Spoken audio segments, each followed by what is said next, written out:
clown humanitaire, bienvenue à Deux Hommes en Or. Merci beaucoup. Écoute, je te regarde, là, je veux pas t'insulter, mais t'as vraiment pas l'air d'un clown.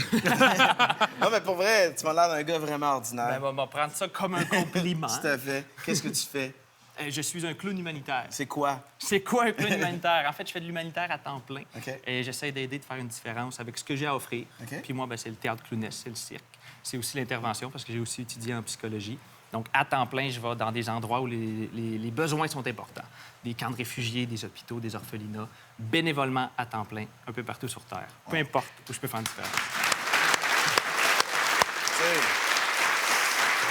Guillaume, à quoi ressemble une année dans la vie d'un clown humanitaire? Où t'es allé? Qu'est-ce que t'as fait?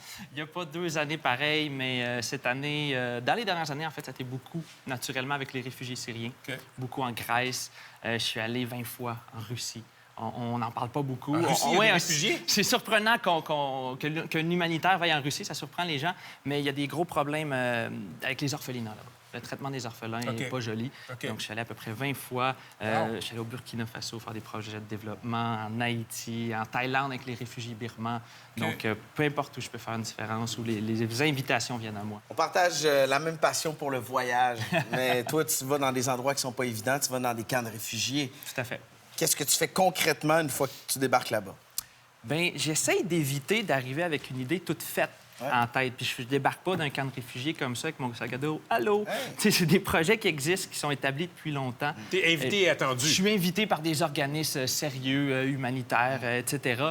Et j'essaie de ne pas arriver puis de décider d'avance ce que je veux faire, mais plutôt de m'adapter aux besoins sur place. C'est une erreur, souvent en humanitaire, très occidentale, de faire « on va faire ce projet-là, ça va être malade ». Sauveur. Mais tu sais, on force le projet, puis t'arrives, puis c'est pas ça qu'ils ont besoin, pas en tout.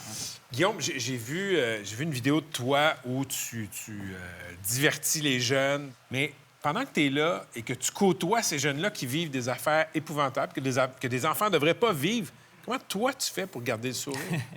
Je pense que les clowns humanitaires, on est les chanceux de l'humanitaire parce qu'on est en personnage, on joue avec du fun, du rire, des spectacles. Les gens sont contents de nous voir. Tu sais, j'arrive d'un camp de Les réfugiés. sourires sont immenses. Les gens disent « Ouais, cours, ils me sautent des bras. » Je suis pas comme les Docteurs sans frontières qui ont à jouer avec des gens mourants tous les jours. Fait que ça l'aide beaucoup, tu sais. Mais quand même, pendant que je fais un spectacle, pendant que je fais une performance, derrière, il se passe des affaires horribles puis injustes. Puis c'est le soir, quand on enlève le personnage, Que là, ça frappe. Là, ça frappe. Je travaille pas tout seul. Tu sais, je braille souvent. Oui, Non, mais tu sais, je vois des affaires pas faciles, pour vrai. Puis je pourrais pas travailler tout seul. Puis c'est important de prendre soin de moi aussi. Puis de respecter mes limites. Si tu dis que tu brailles souvent, c'est que la carapace ne s'épaissit pas avec les années. Je pensais que ça ferait ça, mais en fait, ça fait le contraire. OK. Parce que le temps... Tu sais, ça fait 10 ans quand même que je fais de l'humanitaire. là. Ouais. Puis avec le temps, ça me touche de plus en plus, puis ça me fâche de plus en plus. Puis je veux vraiment... C'est naïf, là, mais je veux changer le monde, puis je sais pas comment. C'est quoi, pendant ces 10 années-là, ta rencontre la plus marquante? On me pose souvent la question, puis je la trouve impossible à répondre. Fait que... Mais il y a une histoire que j'aime partager. C'est pas une rencontre, c'est un événement qui était dans un camp de réfugiés en Grèce, qu'on faisait un spectacle. Dans un camp de réfugiés où c'était vraiment pas facile, où les enfants étaient entourés de violence, puis de stress à tous les jours depuis des mois, dans le milieu d'une traque de chemin de fer, d'une gare de chemin de fer abandonnée, tout dégueulasse. J'épargne les détails. Puis là, pour une fois, le spectacle va à merveille. T'sais. Ça se passe bien, 200 enfants, tout le monde rit, on a du fun. Puis soudainement, après genre 5 minutes du show, on entend « paf, paf », 2 coups de feu.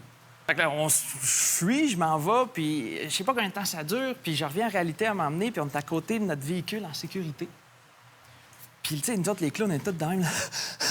on braille, puis on reprend notre souffle. Puis, quoi? Puis je sens comme quelque chose qui me tire le chandail. Puis je me retourne, puis tous les enfants étaient là. Tous les enfants nous avaient suivis. Nous autres qui capotent notre vie, qui braillent, qui shake. Puis les enfants sont comme « Hey, hey, hey, mister, le spectacle! » Ils veulent juste qu'on continue le show. C'est ça qu'on a fait. On s'essuie les larmes, on se retrousse les manches. Puis quelque chose qui m'a frappé, c'est The Show Must Go On. Tu sais, on a continué. Puis on pouvait entendre les combats d'adultes pas très loin qui essayent de... Qui chicanaient, whatever. Mais on a de la misère à entendre parce que le bruit des enfants qui riaient était plus fort. Wow, belle Puis image. ça, cette image-là, c'est une des plus marquantes en Belle carrière. image. Bravo. Ouais, bravo.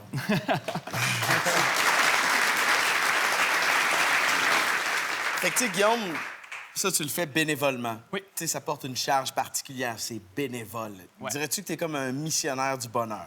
Ah, c'est un mot que j'utilise pas, parce que dans le passé, les missionnaires n'ont pas juste fait des belles choses.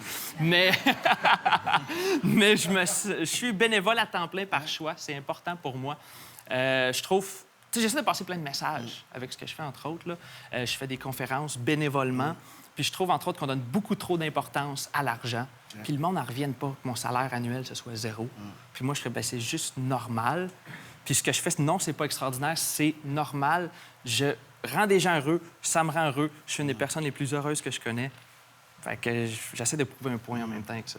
C'est très inspirant de t'entendre. Merci énormément d'être venu nous voir. Guillaume Merci Vermette, beaucoup. avec l'humanitaire. Tu sais, ça fait chaud au cœur d'entendre des belles histoires comme celle-là. C'est là-dessus qu'on vous souhaite une belle fin de semaine. Soyez là, hein? Semaine prochaine, Laurent Paquin est avec nous ici au Monument National à 2 hommes en or.